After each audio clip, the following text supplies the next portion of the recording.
Ay mga idol, gagawa tayo ngayon ng Sniper 150 na makina. Gagawin nating pangkarera. So gamit ang mga piyesa ni Pitts Bike. So ito yung mga gagamitin nating piyesa mga idol. So yung gagawin nga pala natin is super stock lang ng 57mm na makina. So yung makina na to is nakuha lang natin sa kaibigan nating si Jig Busano. So may kasama tong crank frame syempre. Buong motor to mga idol. Meron lang mga kulang. Tulad nito, flywheel. Wala siyang flywheel. Tsaka wala din cover dito sa gilid. So bibila na lang natin. So ito yung gagamitin nating block mga idol. Sniper 150 57mm. So stock lang siya size by Pitts Bike. So steel bore lang siya mga idol. Steel lang yung gagamitin natin. So yan na yung piston niya. Siguro sa piston profile babaguhin lang natin, depende sa compression ratio na ilalagay natin.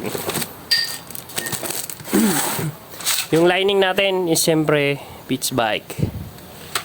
Yung ECU na gagamitin naman is Tech 2 Sniper V1.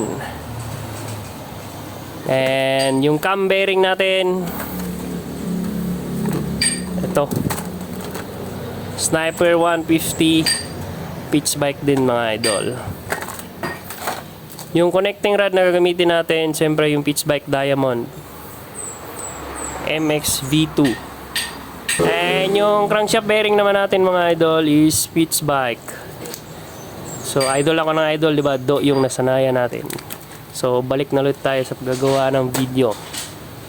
Medyo concentrate na tayo sa paggawa ng motor mga idol. Mga do. Yung total body naman natin is Pitts Bike 34mm.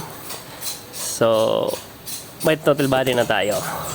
Camshaft natin siyempre Pitts Bike din. And kung may kailangan ulitin, i-re-regale na lang natin or baguhin. Injector 200cc. Pero tingin ko sobra. Pero try ko muna.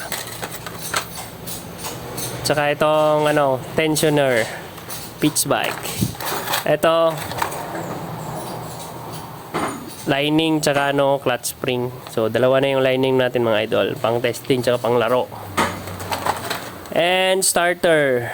Kasi lagyan lang natin ng starter para may starter naman yung pagkarena nating makina dito sa Sniper 150. And ito namang isa, transmission. So mixing tayo mga idol. So Pitts Bike transmission, gear set. And syempre sa oil pump, Superb oil pump by Pitts Bike, CNC oil pump. Valve spring naman natin is V2 Diamond mga idol by Pitts Bike.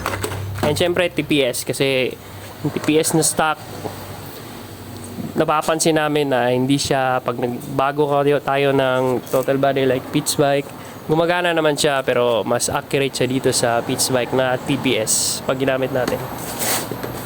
So yun yung mga pyesa na gagamitin natin mga idol. And siguro naalala nyo na makailang beses din tayo nag-champion sa category na to, mga last 2023 to 2024. So balik ulit tayo sa category na ngayon na to. Kasi yung motor natin na nag-champion is 65 open na. So dito naman tayo, gagawa naman tayo ng mas maliit na makina, which is super stock.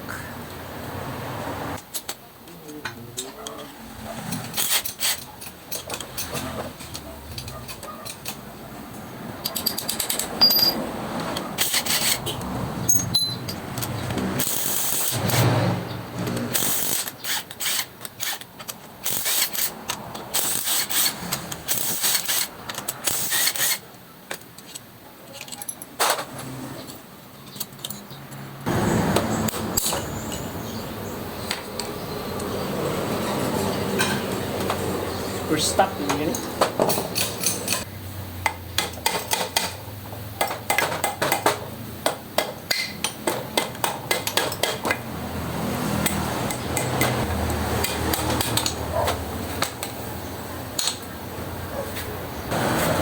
So, ito nga pala yung laman ng makina.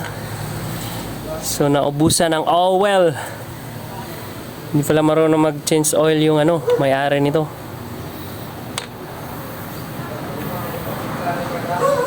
Kumapit lahat. So, bali dalawang problema yung nag-create dito. Lack of oil or lean yung engine. So, di ko naman nakita na lean. Wala namang ash gray na kulay yung mga valvula tsaka yung spark plug. So, possibility talaga is oil. Lack of oil. So, sa lacking of oil, yung mga dahilan naman is yung mga butas baka nabaraan, filter mo luma or wasak, or yung linya ng mga oil passage mo may bara. So, maraming dahilan. Kaya di pwede mag-assume na yun lang yung kulang.